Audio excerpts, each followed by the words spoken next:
You are 11 years old and you are watching your father die. Augustine, Washington takes 3 days to go. You sit outside the bedroom door at Ferry Farm, listening to the sounds that a strong man makes when his body finally gives out. Your mother Mary doesn't cry. She just gets quieter. And when it's over, she looks at you, the oldest boy still at home. And you understand without anyone saying it that everything has changed. You are 11 years old and you are now the man of the house. Your older half-brothers Lawrence and Augustine got everything. The good land. The good education. Lawrence went to school in England. You will not. Your mother needs you here. You will teach yourself. Geometry, surveying, the rules of civility. You will copy out 110 rules of proper behavior in your own handwriting because if the world won't give you an education, you will build one yourself. You are smart enough to know what you don't have. And you are stubborn enough to go get it anyway. You are 16 and you are sleeping on the ground. Lord Fairfax, the richest man in Virginia, has hired you to survey his land in the Shenandoah Valley. You are a teenager with a compass and a chain, wading through rivers, sleeping under the stars, eating whatever you can find. The wilderness doesn't care how ambitious you are. It just tests you. You pass. You come back from that survey changed. You've seen land, real land, endless land, stretching west beyond anything the coastal Virginians can imagine. You've seen what this continent actually is. And something in you decides that you want a piece of it.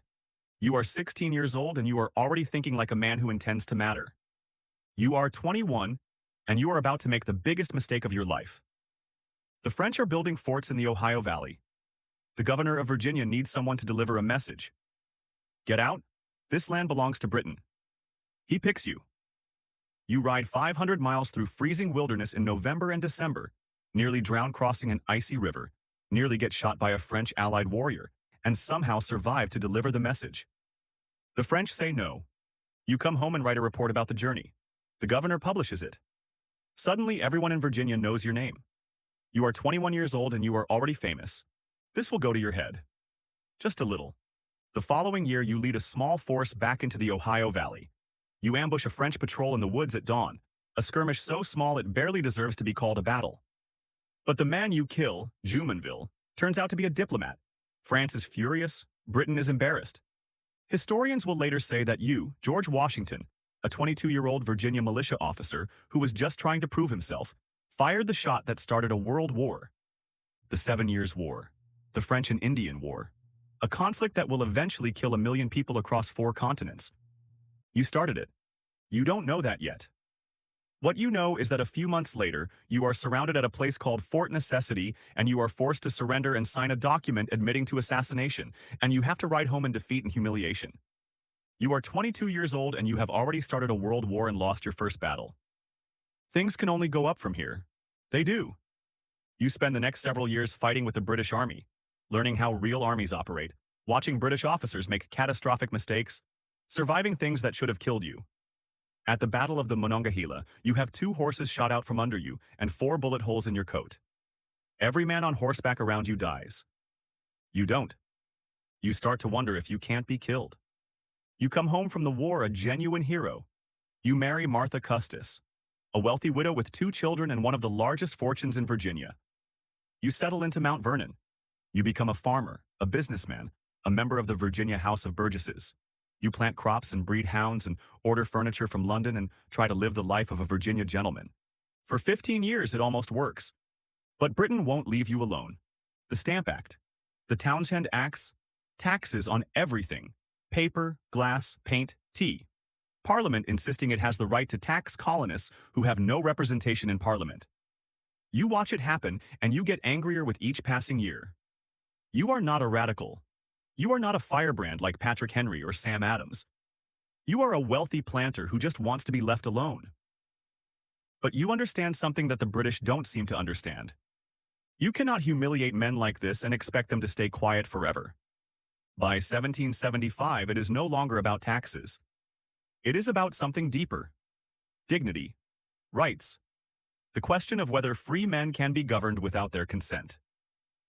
When the shots are fired at Lexington and Concord, you are already packed. You show up to the Second Continental Congress in Philadelphia, wearing your old military uniform. The message is not subtle. On June 15, 1775, the Congress votes to appoint a commander-in-chief of the Continental Army. They pick you. You stand up and tell them you don't want the job. You tell them you don't think you're qualified. You tell them you will not accept any pay beyond expenses. You are lying about the first two. You are telling the truth about the third. What comes next is 8 years of something that has no good word in the English language. It is not glory. Glory is what they write about afterward. What it actually is this. It is watching men die of smallpox and dysentery in numbers that dwarf the battlefield casualties. It is writing letter after letter to the Continental Congress, begging for shoes, for blankets, for food, for gunpowder, and receiving almost nothing. It is losing battle after battle, Brooklyn, Manhattan, White Plains, Fort Washington, retreating across New Jersey with an army that is literally falling apart, men deserting by the hundreds, enlistments expiring, the whole enterprise collapsing in slow motion. It is December 1776, and you have maybe 2,400 men left. Most of them are sick. Many of them have no shoes. They are leaving bloody footprints in the snow. Thomas Paine is writing pamphlets about the times that try men's souls, and you are living inside those words every single day. You make a decision. On Christmas night, in a blizzard, you load your men into boats and cross the Delaware River. The ice is so thick the boats can barely push through it. Men are crying from the cold. You stand at the front of the boat, tall, silent, watching the far shore get closer.